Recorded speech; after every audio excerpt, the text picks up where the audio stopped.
ñoom ñu waxoon ne moom lañ gëm ak ku mën a doon ku ko def ci ñoom nañ xool ci seen i nawle yi nga xam ne ba tey kenn déggu leen d'accord ñu ngi toog ci seen dignité xooluñ lu jóge ci état li fii dara dafay ñorul bañ koy metti lan mooy état lan mooy xaalis lan mooy alal nit ki mën na dund ba dee te du am alal te du ko wàññi dara wala laaxiratu xayrun laka minal ula nañu bàyyi xel loola alaaxira moo gën a yàgg te moo ëpp mucc d'accord ñu dem ci sorti Fadilou Keita bi aussi mu am ay xale yu nekk Pastef yu bëri yu kontaanul ci li mu wax mooy am na ay liggéey yoo xamante ne tey boo ko joxee xale yi nekk Sénégal duñ ko nangu liggéey parce que dañuy préférer dem toog ci mbedd mi di teg baraada di attaaya soo ba ngoon te boo ko joxee étranger yi ñu nangu koo liggéey ndax stigmatisation bi ñu doon def ci étranger yi moo tax mu wax loolu est-ce que tey Fadilou Keita ak position bi mu toll ci réew mi kàddu yu mel war na ko mën a yëkkati surtout xale yi nga xamante ne dañoo xeex rayante ba ñoom ñu jot ci réew mi waaw xam nga état boo ci nekkee dalay fàtte loolu bari loolu maa ngi koy rappeler président bi maa ngi koy rappeler Ousmane Sonko encore da ngay toog di wax bay génn gaam te doo ko yëg ndax da ngay jàpp ne li nga nekk rek mooy dëgg fekk am na geneen dëgg goo xam ne gisoo ko xale yi kenn waru leen a traité ne ay naankatu ataay la Sénégalais moo fi gën a bëgg liggéey ñoo fi dàq sonn koo ci wax teraanga dong la lay wax ak nu mu teralee ay waajuram boo demee ci Colobane gi ñoo fay fekk boo demee ci rue ci tali bi ñan nga fay fekk boo demee ci tefes gi ñan nga fay fekk ñan ñooy dem ci gaal yi boo demee aéroport ñan nga fay fekk ñan ñooy rangoo seen i chargeur ñan ñooy taxaw ñan ñooy def marchand ambulant ba ci région bi gën a sori ñan ñooy yor seen i jaaro seen i diw di dem ci jeeg ji di mais loolu ku koy wax li ngay wax xamuloo ko li ngay wax xamuloo ko waroo toog tey ci bërëb bu sedd bëgg a ignorer yenn ci Sénégalais yi di leen tuddee ay noo xam ne n'importe quoi dégg naa ko mel ni Bécaye may wax loolu bi naan ataaya lañ war a moytu ku toog ci sa ëtt nekk ci sa jàmm sañ ngaa teg sa ataaya loolu bokkul ak nga war a xëyi nga war a gont di gont Sénégalais yi ñu am jom lañ li ñu war a wax waxuñu ko buñ gisee benn adversaire boo xam ne dafa taxaw wax ne lii baaxul ci réew mi ñu ànduñoo kooka pour déstabiliser kooka dina leen jaral ñu xeex seen doomi réew mais dafa am lu ci am dafa mel ni tey amuñu ay opposants ñu war a jàkkaarloog mujj gi ñu jàkkaarloog ñoom seeni biiri bopp waaw xam nga fa lañ toll actuellement xam nga affaire Tahirou Sarr bi mu wax ci affaire étranger yi day ñëwaat ci lii tey bu ñu waxee ne sénégalais yi nanguwuñoo liggéey yu bari pël Fuuta yi nga xam ne tey man duma sànni benn mbokk africain ñu occupé suñ dëkk bii ci suñu commerce bii nii ñoom état bii lan moo ci war a nekk seen taxawaay dugg gi ñuy dugg ci réew mi ci nu mu leen neexee di occuper espace yu bari di liggéey yi nga xam ne sénégalais yi ñoo ko war a ne liggéey lan moo ci war a nekk ci seen taxawaay affaire u cag-cag yii nga xam ne tey wax nañ immatriculation bi nga xam ne dañ leen koy defal gratuit ñu ëpp ca ñu yor moto yooyu duñ ay sénégalais dëgg la ñu ëpp ca ñu yor moto yooyu ay étranger lañ moo xam ay pël Fuuta moo xam ay malien am na malien yoo xam ne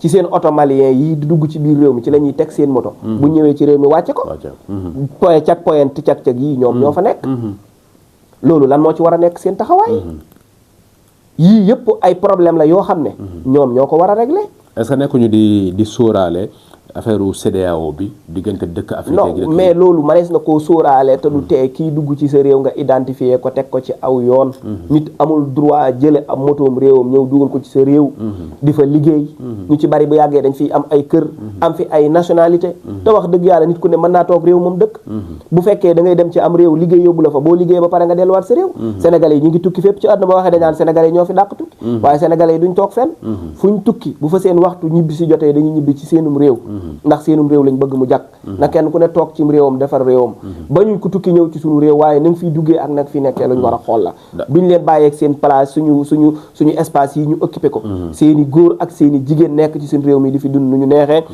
loolu jëluñ ko jox ko sénégalais yi jàppale wuñ sénégalais yi ba pare bëgg leen a tuutal man loolu duma ko nangu man fu ma taxawoon démb laay taxawaat de man ànduma ak Sonko ànduma ak Diomaye ànduma ak ma Sàmb ànduma ak ma Demb dëgg laay àndal fu dëgg aw fa laay aw d'accord ñii di xëccooy poste ak xëccoo ki million man dara ma ci yitteelu man yaakaaruma menn mbindeef yàlla laa yaakaar d'accord ñu kon fii laa taxaw jeexal ko ci nomination Père Lamine Ndiaye artiste comédien ñu gis ay commentaires yu bëri mooy gâteau bi la ñu continuer ba léegi di ko séddale ndax képp ku ci doon wax ku ci doon jàpp rek ñu ngi lay jox poste ban gis-gis nga ci am waaw xam nga am na loo xam ne man duma ko rafetlu mooy jox nit poste dañuy xool ndax yelloo na ko wala yelloowu ko bu ko yelloo dañ ko war a jox ñaata nit lañ fi jox ay poste ñu yelloo ko loola lu may rafetlu la te balaa ngaa laax jaay da ngay laax lekk li ngay joxe bu fekkee am na sa kër ku ko am compétence bi jox ko loolu dara nekku ci mais nag ci falin boobu ak follin bi ay problème daf ci am.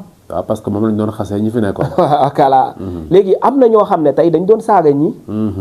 tey ñu ngi leen fal. ñu ngi ci biir état bi tey am na benn daam boo xam ne gis naa ko ci. waaw moo daan wax musiba Sonko. voilà tey nominé nañ ko. ok te Diomaye moo ko nominé. d'accord léegi l'affaire Samba Ndiaye. mooy continuer ba tey. mooy continuer ba tey. te tey ñu ngi nii wàcce koo xam ne. mu ñoom ñëpp ñi ngay tudd nii moo leen gën a dëgg fuuf. ëpp leen xam-xam. ëpp leen compétence. te bu nekkoon ci seen wet lu bari dinañ ko xam. waaye loolu ñu wàcce ko dafa njëkkee ci Mimi Touré bu ñu fàttee. waaw xam nga Mimi Touré. mën nga comprendre mbiram. ndax moom dafa am ay yoo xam ne dafa taxawoon wax ko opposé ko na du ci ànd. ci Macky Sall wax ko Macky dégg ko. bi Macky Sall déggulee loolu continuer ci li nga xam ne moom ay propos ci la wane position am. fa saasa nag ci la retourné wu ñëw ci Pastef. pour jàppale leen. même Mimi Touré moom lu mu nekk ci état bu ñu ko waree saytu du tee ñu saytu ko. bu amee compétence su liggéey dañ koy bàyyi mu liggéey. waaye warul jote ak bu ñu waree saytu mbiram ci lu mu laale dañ koy saytu. ba tey waxuñu la Mimi Touré duñ ko topp duñ saytu mbiram duñ saytu nangamam. kon daal ànd nga ci Lamine Ndiaye nomination bi. ànd naa ci à 100%. Alaaji Rafet moom mu ngi xaar bosam boobu ba léegi. waaw génn def sorti nee na kenn waxu ko dara. te sonn na ci projet bi génnee na 5 single ak moyen boppam. moom tamit ban gis-gis nga ci am. waaw man de dama bokkul ci nit ñi nga xam ne. da ngay sonn ci mbir ngir di xaar loo xam ne da nga ko ci am. ndax man fonctionné wu ma noonu du ma ko conseillé mu fonctionné noonu. li ma koy wax bu mu yaakaar Sonko bu mu yaakaar Diomaye bu mu yaakaar nomination. na yaakaar ki ko bind wàcc ko ci àdduna te tagguwul kenn. la war ci moom lépp dana ko def. bu mu toog di xaar wala muy ñaxtu naan dañ maa war a nommer ku wur ñu maa nommer. man gëm-gëm yooyu aw ma ko moo tax du ma ko conseillé kenn. malgré nag réew mi tolloon na foo xam ne wane sa position. jafe woon ci sa taxawaay loolu jafe woon na képp ku ko def nag man maa ngi koy saluer. képp ku ko defoon. maa ngi lay saluer te buñ la waree jàppale dañ laa war a jàppale. bu fekkee état bi am na moyen taxaw la daf laa war a taxaw. amul bokk nga Pastef amul bokkoo Pastef. affaire yi dimbali yi ñuy wax booy di xëccoo ay millions nangam ak nangam. warul dépendre ci ki bokk Pastef ak ki bokk affaire Pastef ak lu dul parce que man aw ma gëm-gëm yooyu. man li ma gëm mooy nous sommes des sénégalais man sénégalais bi laay protéger moom laay waxal. Pastef ña ca bokk yor carte Pastef ñooy dox activité parti ba. nañ leen ko bàyyee. li ci des nañ jéem a wax lu boole réew mi. amul kii fii la far amul kii fee la far. APR ak Pastef ñoo war a bokk réew mi. ndax ñun ñëpp ay doomi sénégalais luy tabax réew mi ak lu ko war a jëmale ci kanam. ci loolu lañ war a juboo ci loolu lañ war a waxtaan. d'accord DJ Yves. jërëjëf gërëm naa la Nouroullah. gërëm naa la man tamit ci sa taxawaay. di xaar yeneen sorti. incha allah bari na loo xam ne jàllale. war nañ ko daa war a leer ci kanam. maa ngi sant ñëpp di gërëm ñëpp. jërëjëf.